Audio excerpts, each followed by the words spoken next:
Olá, internautas da Jovem Pan Online, seja muito bem-vindo a esta nossa conversa ao vivo. Hoje nós vamos falar sobre a geração Y. Você já ouviu falar a respeito dessa nova geração? Pois bem, essa geração é conhecida por aquelas pessoas que nasceram a partir de 1980, já nasceram na era digital, são muito familiarizadas com a internet, com tecnologia, que tem um modo de vida e um modo de trabalho bem diferente daquele ao qual nós estávamos acostumados. Sobre isso nós conversamos a partir de agora com um pesquisador nesta área de geração Y, que é justamente Fabiano Cachito. Fabiano Cachito é autor de livros como Recrutamento e Seleção, Administração na Produção, Guia dos Cursos Tecnológicos do Ensino Médio, a pós-graduação e também Não Deixo a Vida Me Levar, a Vida Levo Eu. Ele também é coordenador dos cursos de especialização em Logística das Operações Comerciais, Comércio Exterior e Gestão em Vendas da Universidade Cidade de São Paulo, instituição na qual é professor de graduação tecnológica e assessor da Pró-Reitoria de Assuntos Comunitários, Culturais e de Extensão. Fabiano, que currículo, hein? Boa tarde a você. Até eu assustei agora com esse currículo, nem eu sabia que tinha tanto. Tá certo. Fabiano, hoje nós vamos falar sobre a geração Y. Você estava me contando um pouquinho antes da nossa conversa começar que existe uma diferença em termos de geração Y. Nos Estados Unidos, essa geração é considerada a partir de 1980, mas aqui no Brasil existe uma diferença. Gostaria que você explicasse exatamente por quê.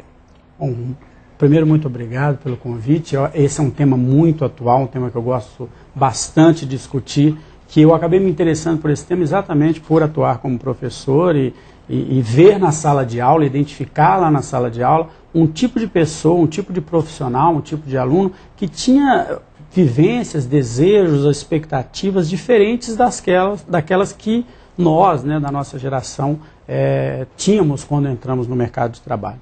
E a geração Y realmente sempre tem uma mudança de geração, né? Assim, você tem uma evolução natural da cultura, da tecnologia, que vai impactar a forma como as pessoas foram educadas, cresceram. E o que marca a geração Y é exatamente o grande acesso à informação. É uma geração que nasceu conectada à internet, nasceu conectada à era digital, teve acesso a uma educação muito mais ampla do que a geração anterior.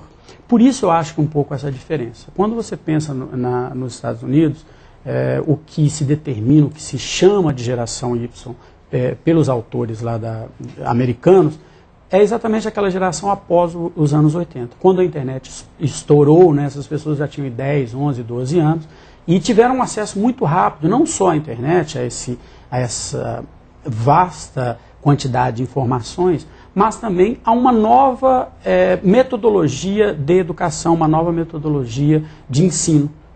Todas essas tecnologias foram sendo inseridas no método de ensino e possibilitaram que essas pessoas tivessem uma cultura muito mais ampla, acesso a coisas que antes não tinham. Né? Nós não tínhamos acesso. Para a gente pesquisar algo, você tinha que ir para uma biblioteca ou pegar lá a Barça, né? e estudar, às vezes estava super desatualizado, você não tinha aquela informação. Hoje você tem acesso a uma informação muito fácil, né, sobre todos os assuntos possíveis, né, vídeos. Então, esse tipo de informação trouxe uma vivência muito diferente para essas crianças da década de 80 nos Estados Unidos. Mas nós sabemos que aqui no Brasil, nós não tínhamos esse acesso. Né? A internet no Brasil é um fenômeno um pouco mais recente, até mesmo essa popularização da educação, do ensino superior, por exemplo, no Brasil, ocorreu após a década de 90. Né? Até a década de 90 você tinha um acesso muito pequeno ao ensino superior, até mesmo ao ensino médio. Então, as características que são destacadas, né? Esse senso de urgência, essa vontade de crescer rapidamente, essa capacidade de se interconectar, de fazer redes de relacionamento, que são características apontadas para as pessoas da geração Y, nós começamos a observar nos brasileiros que nasceram a partir da década de 90 e que tiveram realmente, né, acesso a toda essa gama de conhecimento, de informação. E eu acho que nos Estados Unidos eles tiveram acesso um pouco antes a isso. Por isso que eu acho que tem essa pequena diferença. Agora, Fabiano, com tanto conteúdo à disposição, você acha que os jovens, não só daqui do Brasil, mas dos Estados Unidos, por exemplo, eles conseguem realmente aproveitar de forma satisfatória todo esse conteúdo que eles têm à disposição? Essa é uma grande questão, né? A quantidade de informação que é gerada a cada dia e que está disponível na internet, disponível nos sites, disponível nas revistas, jornais, é absurda. Nós temos uma sensação horrorosa de assim, estou perdendo, né? Não consegui ler tudo, não consegui aprender tudo. Nós não temos que aprender e nunca vamos conseguir fazer isso. Para jornalista, essa cobrança é dobrada. É dobrada, porque é tanta coisa ao mesmo tempo. E acontece uma coisa, nós, da nossa geração, tivemos que aprender a usar essas tecnologias. Nós estamos acostumados a ler livros, né? Então o livro ele é linear, você começa na introdução e termina lá no epílogo.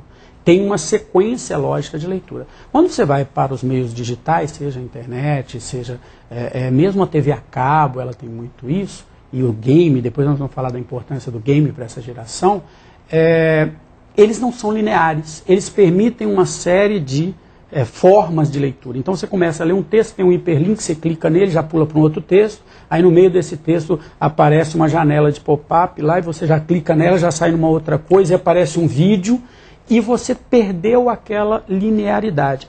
Isso na formação de como a pessoa pensa é importantíssimo. Você deixa de ter um pensamento linear, que uma coisa depende da outra, e você passa a ter um pensamento em rede. Quer dizer, os conhecimentos se interconectam.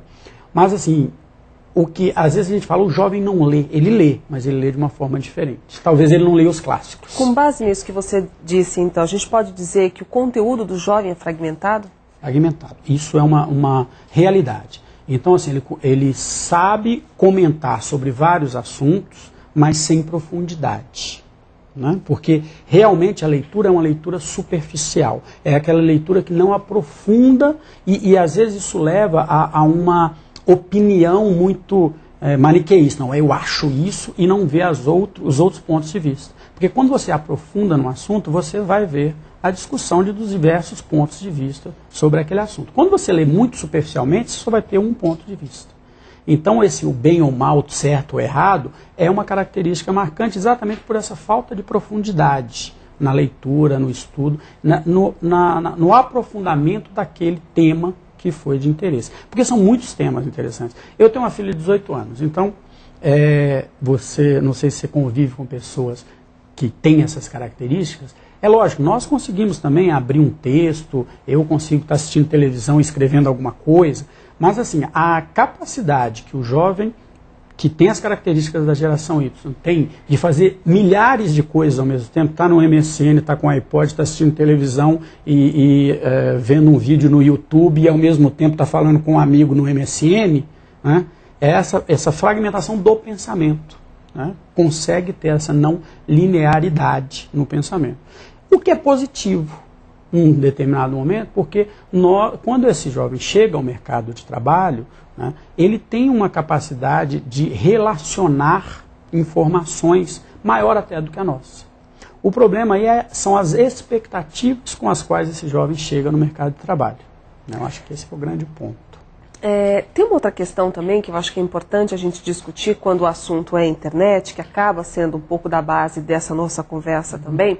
Assim como o papel, a internet também aceita tudo, né? E nem tudo que está na internet dá para se confiar, né? E se o jovem ele não tem o hábito de ler jornais, não tem o hábito de ler livros, ele fica muito dependente da internet. Queria que você falasse sobre a preocupação, no seu caso, que é da área de educação, com relação a isso. Isso é algo fundamental. Infelizmente, hoje você dá um trabalho para o aluno fazer, para o grupo de alunos realizar aquele trabalho, e ele, lógico, vai para a internet, vai para o Google primeiro, depois para a internet, e vai pesquisar e vai navegar, e ele vai trazer lá uma informação que foi dada, por exemplo, no Wikipedia ou em qualquer outro desses sites. Não estou dizendo que seja ruim, mas nem sempre a informação é correta. Ela não tem, principalmente essas fontes de dados que são wiki, né, que são colaborativas, que várias pessoas estão colocando a sua opinião, aquilo é opinião. Nem sempre ali está a verdade. Hoje acontece uma coisa interessantíssima que muitos professores odeiam, eu particularmente gosto, que é assim, você está dando aula, está lá na lousa escrevendo alguma coisa com o data show, e aí você dá um determinado conceito, aí um aluno levanta a mão lá de trás assim, e fala assim, ô professor, oi, pois não, Então, eu estou aqui com o meu laptop, eu entrei aqui no Google, isso aí que você está falando está errado, não é isso não, aqui no Google está falando tal coisa. E aí você tem que conviver com isso. Muito professor fala, não pode ler, não pode abrir laptop. Eu acho que tudo que é fonte de dado é importante para ser discutido. Mas nesse momento você tem que mostrar